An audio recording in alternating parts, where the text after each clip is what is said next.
হাতের লেখার first tips বর্ণমালা অনুশীলন।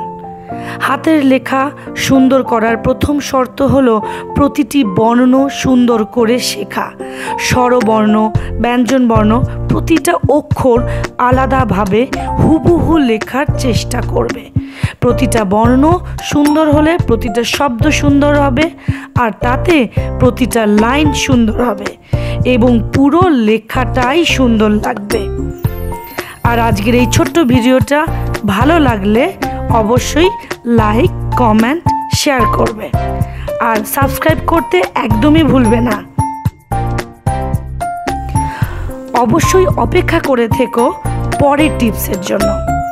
আর আমাদের ফেসবুক পেজের নাম লেখনীর প্রতিভা, তাই সেই পেজটিকে অবশ্যই ফলো করবে।